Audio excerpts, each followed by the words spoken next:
called Stanford Express. A couple of guys and started a travel basketball team at Stanford. When I got out of business school, I went to Darden Business School at the University of Virginia. And so they started a travel basketball team. They asked me to be a part of it. And we took some local kids from Stanford, Greenwich, Darien, Westport, Connecticut, who weren't on teams. And we practiced a couple of days a week in the summertime. We traveled throughout the Northeast, mostly New York, upstate New York, Connecticut, and we traveled as far as Vegas and Virginia. And some of these kids who nobody knew about, nobody really wanted, after 3-4 years, they got a lot better. And a lot of them, some of them got a chance to play in college and get a free education. And I always said that if I had a son, I would start a similar program for him, but try to make it more educational. And when my son was in the 5th grade, I started the New York Stock Exchange. And he basically said that the dumbest name he ever heard, and if I didn't change it, he was going to quit. And so I took the better kids from a local recreational league that I was coaching, and we specifically started with kids who weren't on teams, just give kids a chance to play. And I told the parents that we're going to travel around New York City area and play some of the better competition in New York City, and we're also going to teach them about the stock market. And the kids just wanted to play basketball, but the parents were looking at me like I was crazy, like, how's this going to work and why do you care? But they didn't know anything about my background. I just was coaching my son on the weekends. And I said that I told it to the parents that and financial literacy is a life skill.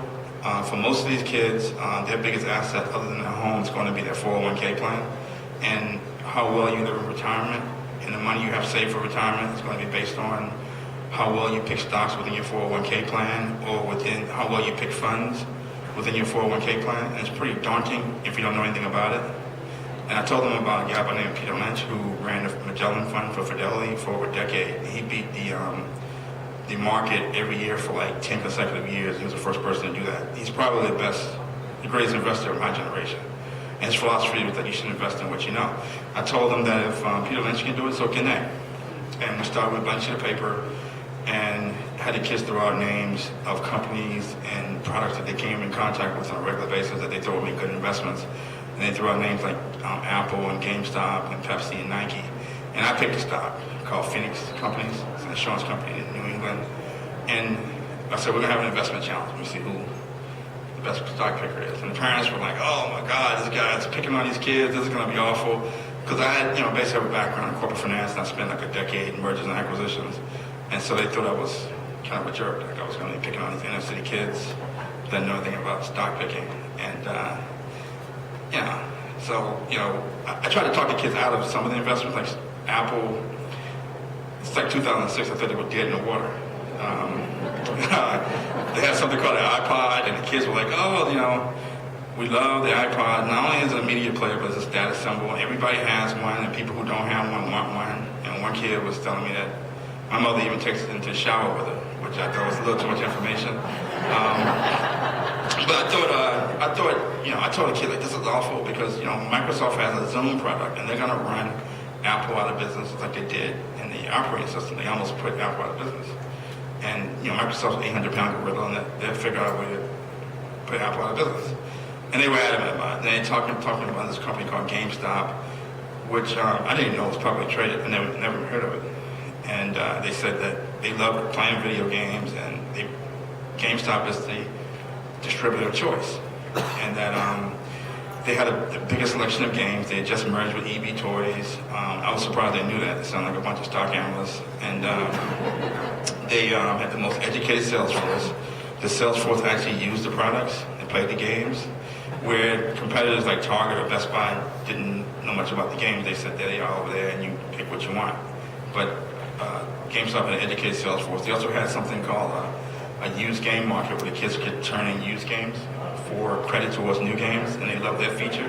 And they thought it would be a hedge against this recession I kept talking about in 2006. That if a recession came, there would be more. GameStop would just sell more used games than new games. And so I'm thinking like, this is going to be pretty bad. Maybe I should have picked some kids from the suburbs who knew more about investing. And so a year later, I finished coaching one of the games, and I was kind of tired, so I updated the website and looking at the returns of these stocks. And GameStop had a return of 82%. Apple had a return of 113%. And my stock had a negative 1% return. And so I said, I must be seeing double because, there's no way this can be correct. No way. And so I called my cousin Dave. I said, Dave, I need you to double check these numbers because this can't be correct. I know I must be really tired or something. So he called me the next day and said, yeah, they're right. And I just sat there with my mouth wide open. I couldn't believe it. And after that, I lost a lot of cachet with the kids. They didn't want to. They used to say, you stick to coaching basketball. And so, anyway, I guess the takeaway from the exercise is that kids should be better investors. They're always trying something new, so they're good at spotting new trends, spotting the next growth industry or the next growth company. While we may be using Facebook and Twitter, they're probably using the next new thing, whether it's Instagram or Snapchat. And as part of our investment process, we went over a bottoms-up analysis where we helped them narrow the list, their plethora of stock picks down to GameStop and Apple based on investment fundamentals like price to earnings ratio and earnings growth rate. And we also did a top-down analysis where I told the kids that there are forces that would affect the stock market in their stock picks that weren't necessarily germane to Apple or GameStop. So if the economy turns down and the stock market is going to turn down, and their stocks are also going to be affected. So I told them about this sort of econometric model I learned in college, and I kind of took the two most important pieces on housing starts and auto sales. I said that these are big ticket items that would drive the economy. If you just track these two big ticket items, you can pretty much track gross domestic product. So we would, during investment meetings, we would just show them charts of these trends, just as a cursory level. And over time, we started to know how these trends started to become very negative. And each time we met, it became worse. It started falling off a cliff, and nobody was talking about it. And when I blogged on the website, I only talked about the performance of the stocks and how the kids were doing on the court. And I started blogging about the economy, but nobody was talking about it. And after Fannie failed and Lehman failed, Freddie failed in 2008, and ultimately Lehman failed, all of a sudden the rest of the country woke up. And so that's sort of the thesis of the book, how inner city kids from Brooklyn predicted a Great Recession and the pain ahead. We have been talking about the economy and blogging about it, and the economy and the stock market before a lot of people woke up. Now financial literacy is all the rage. And to make a long story short, for the book I looked at a chart of when I came out of college, these housing starts and auto sales. When I came out of college, the economy was similar to this. Then I showed it a comparison to the 10-year period leading up to the Great Recession, 2008.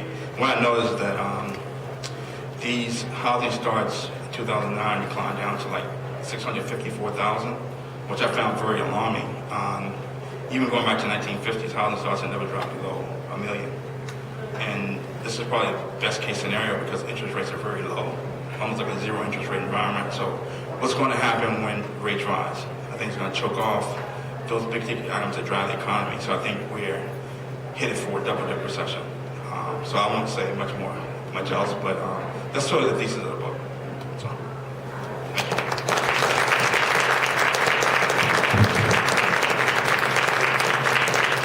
So we'll open it up to any questions that we have. And we'll start with the gentleman right there. That's pretty quick. I have a question. I'm sorry, I forgot. Hunter Lewis. When you say that any regulation or law that has to do with setting prices, we should look at a stance, or we should be careful. When you think about all the laws that affect prices indirectly, they're directly, like the farm bill for, the last how many years. Just about, well, not everyone. But how about Camp Park? We've all learned about that in high school and uncles in college. Definitely had an effect on it. So many laws. You mentioned child labor laws. When you think about it, not that I'm in favor of not having them, child labor laws affect prices. When you can pay someone a lot less than someone So I understand where you're coming from, but when you look at the breadth over years, prices are affected. Well, you see, I'm saying directly, not just affect prices, but laws and regulations that interfere with, manipulate, or control prices pretty directly. That's enough. We can get this economy fixed if we just deal with the destruction of the price system directly. So I'm in favor of child labor laws. Taft-Hartley is a different question for me. You know, sure, you can say that everything affects everything, but I'm talking about pretty direct interference with the price system. And when you look more closely at things, you see a lot more interference with prices than you would imagine. Well, the farm bill, each and every one that comes about, seems to be more of that. The whole notion of these areas that milk is worth one price here and another price there, and you know what I'm talking about, those concurrent circles. Okay, so that's what we're talking about. Yes. And you know, I mean, there are a lot of problems. I mean, for example, the Food Safety Act that was just enacted, you know, that put the FDA in charge of farms for the first time, and they're going after little farms, even though the food safety problems are in the large farms. But I can't deal with everything at once, you know. I'm just focusing on the economy and what's been destroying the economy, and what's destroying the economy is the really assault on the price system. Because if you don't have honest prices, you can't have a thriving economy. And the Fed is the worst actor in this case. The Fed is undermining our price system directly. Well, Hunter, just to follow up on that, how would, assuming that the real problem with crony capitalism is control of prices by government or acts by government that affect prices, with the entrenchment of crony capitalism, what hope do we have that we could ever get to a system where there would be more freedom in terms of pricing? Well, see, the problem is that the more government takes control of the pricing system, the more corporations and other special interests are not only incented to try to influence and control government, but they're almost forced to. I mean, just to give you an example, the Justice Department put a price monitor inside Apple Corporation recently. So now every pricing decision that Apple makes must be approved by this price monitor, who in turn is reporting to the Justice Department. Now, Apple has been derided over the years for being such an innocent. They don't have a big lobbying budget. They don't give a lot of money for campaigns. Well, that's changing now that there's a price monitor inside of Apple. Apple, of course, is tripling its lobbying activities and so on. So you have to start somewhere, and if you can get government out of this control of pricing, that will demotivate private interests from trying to control government. You can get it moving back in the right direction. And the red? Yeah.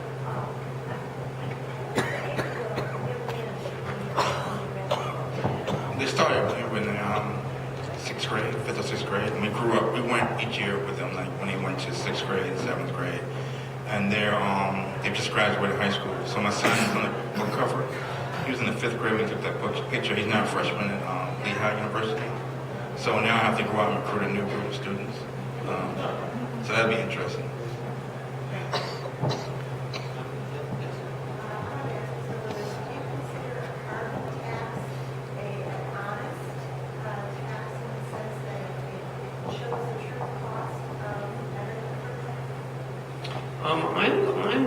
I'm not really in favor or against a carbon tax. It all depends on how it's done, of course, because it's a very regressive tax, unless there are offsets, and then how do you create the offsets? So it gets into a very complicated discussion. I mean, it hits the poor the hardest, or the middle class the hardest, unless you figure out some way to deal with it. The other trouble with taxes like that, like cigarette taxes, of course, is that then government gets hooked on the revenues. So to me, it's a very complicated subject. I'm not really for or against it. Back there? I have the same question for you. Why do you think that the private sector and the federal government should not meet up to talk about how to better express transgression infringements in our economy? I'm sorry, what was the infringement? Transgression infringements. Basically, we're trying to figure out how to better express what these are. They're like non-violent crimes being labeled as crimes or other injustice infringements. Well, I don't see the connection of that to the price system. Can you explain it to me? Well, earlier you said that you were talking about how the private sector and the federal government were meeting up and how you weren't really agreeing with that, right? And I was talking about how the private sector was talking about how to better talk about transgression infringements with the public. Well, see, it seems to me that that's just a public policy issue. All of us should be talking to government about that, right? Not just special interests, right? Everybody should be concerned about that question and should be expressing their views to Congress and so on, right? Yeah, they should, but we don't. So you don't want special interests having a private meeting with the politicians about anything. You want the public to be expressing itself, don't you? Yeah, basically. Other questions? Yes.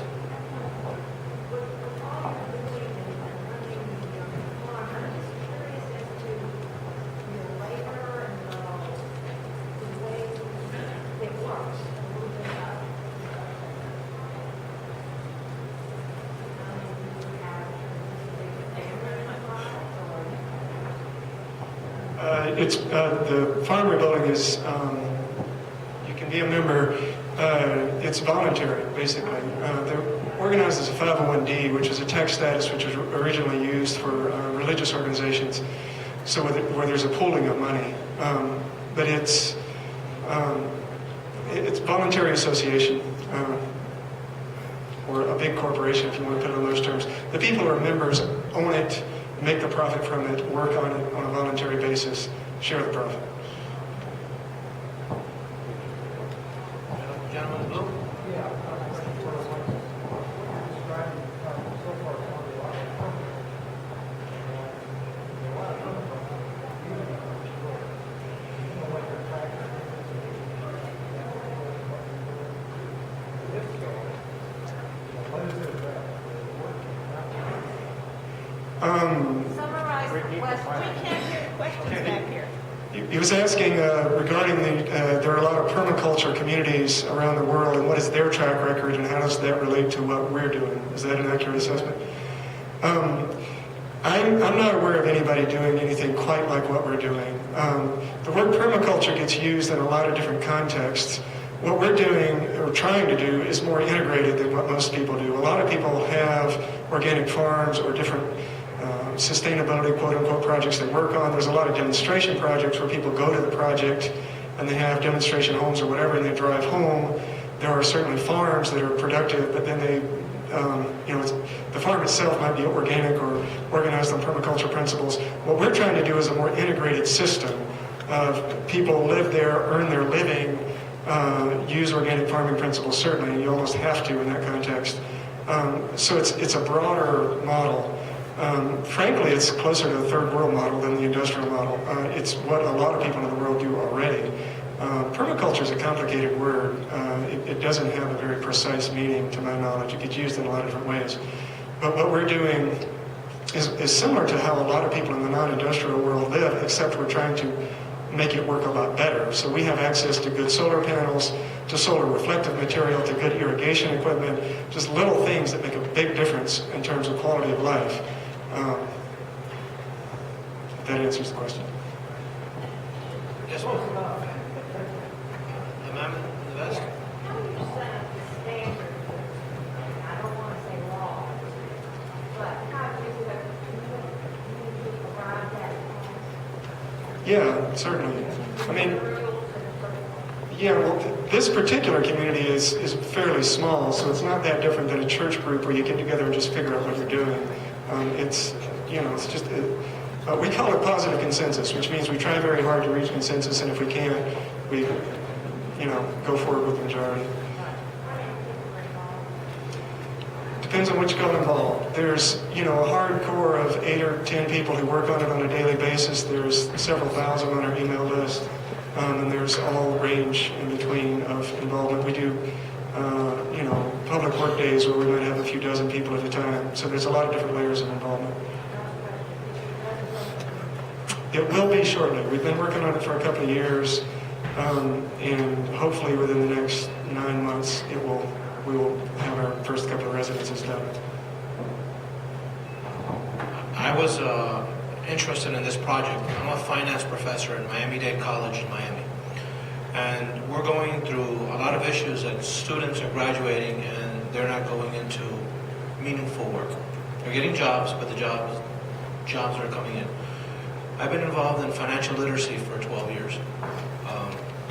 I work on a concept called financial happiness because we worked under financial survival for a long time in a crisis management situation. In 2007, 2008, when the shock hit, a lot of people in the area where we work out went through a lot of pain. Pain that generated people killing themselves was not what we were set up to do. We were strictly financial. So we started exploring this concept of changes in our economy and how it's going to affect the lives of the kids in the future. Because a lot of people in this group have done everything right. They've studied, they've worked hard, and they've prepared for retirement. The problem is what's going to happen in the next generation has that time to come to privilege, and how are they going to deal with it. We're already starting to see things that the young children are doing that's different from the previous culture. Ways that how they view home ownership, ways how they view living in a particular community. So we have a generation that is much more transient than the previous generation. They have more job instability than the previous generation, and they have economic uncertainty, which throws a lot of issues into the formula. The reasons that a lot of these things came up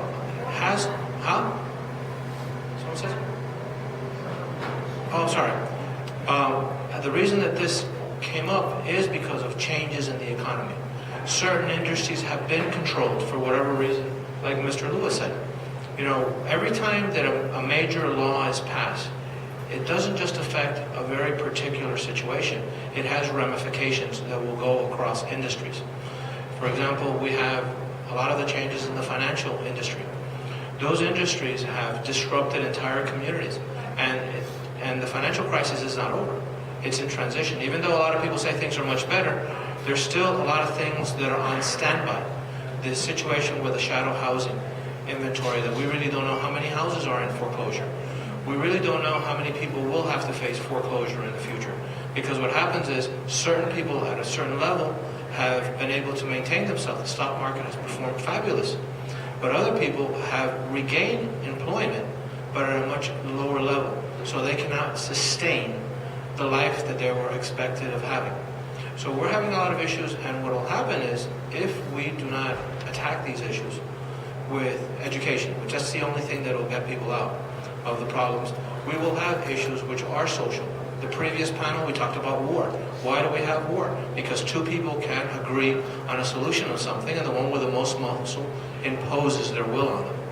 And, the idea is with, a better understanding of the economy of the laws, you can open up and come with better solutions.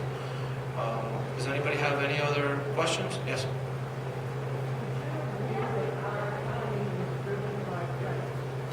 Yes. What was the question?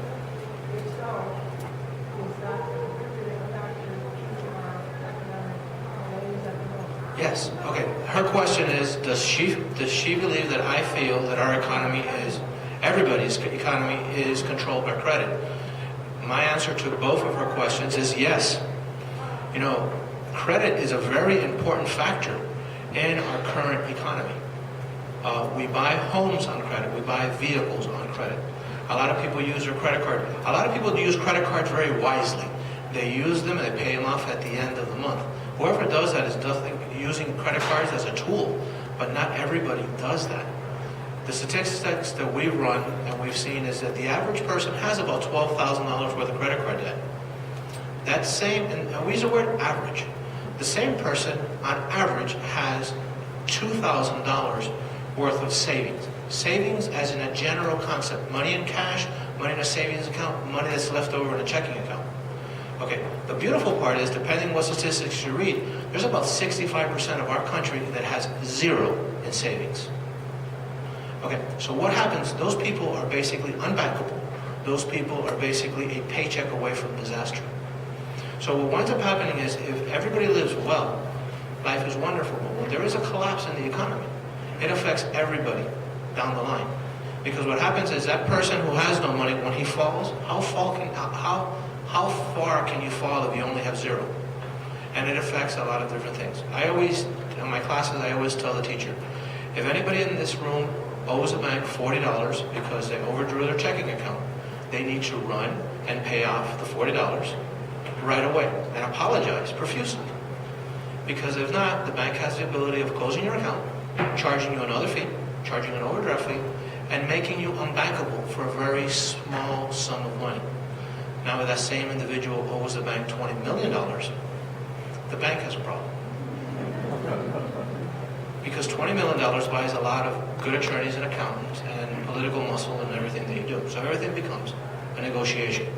But we have to understand that. And more important than us, we have to make sure that the young people understand that. Because they were going to live in a very different world than the world we're living in. On the positive side, just like what Alexis has, we're seeing in Miami, in my local community, a lot of young people associating themselves in collaborative spaces, where instead of having a business, they become a member of, call it a club, which gives them rights to use a chair and a table in a building with Wi-Fi and a printer. Well, what does that do? It opens up their ability to create businesses out of nothing, and they're going to create the businesses out of necessity, not because they want to. And history always tells us necessity is the mother of invention. And out of necessity, these people, these young people, are coming up with ideas, whether they're doing some type of books, or doing educational material, or they're selling a widget. But the idea is that we need to, foster those things. The beautiful part about it doesn't require a lot of money. It's just about education. And it's starting at a grassroots level. Work's being done in churches, community centers. It's being done in the colleges. And it's coming and it's growing organically. I believe that our economy will change. The problem is when and how much pain will we deal with it. Hopefully we won't have any pain. And it'll just evolve from one day to the other. Because the Dark Ages didn't give way on a particular date to the Renaissance. They kind of meandered over a course of several hundred years. And that's how we have to think. Hopefully we're catching this early enough that we can make changes, that we can plant trees, that we can do this, that we can reduce our income, our dependency on fossil fuels. And we could go little. Question or comment? Yeah. I think our economy we've gotten to this point with a combination of credit and asset bubbles. When someone forecloses on a home and can't repay their credit card, let's say someone misses a paycheck, they can't pay their bills. If you have a bank involved, you can't pay your mortgage, you can't pay your credit cards. If you have enough people doing that, then the bank can't pay its counterparties, and its counterparties can't pay its counterparties. So I think we've gotten to this point with a combination of credit and asset bubbles. And from that standpoint, we're almost like Japan in the 80s. When people start talking about Japan, that's what happened with Japan. Like, real estate prices got very inflated in certain cities in Japan. And now today you have people who would like to retire in Japan, who bought a flat in the late 80s and, at a peak and, still have to keep working in order to pay the mortgage. So when people say we're like Japan, that's what they mean. It's a combination of credit and asset bubbles.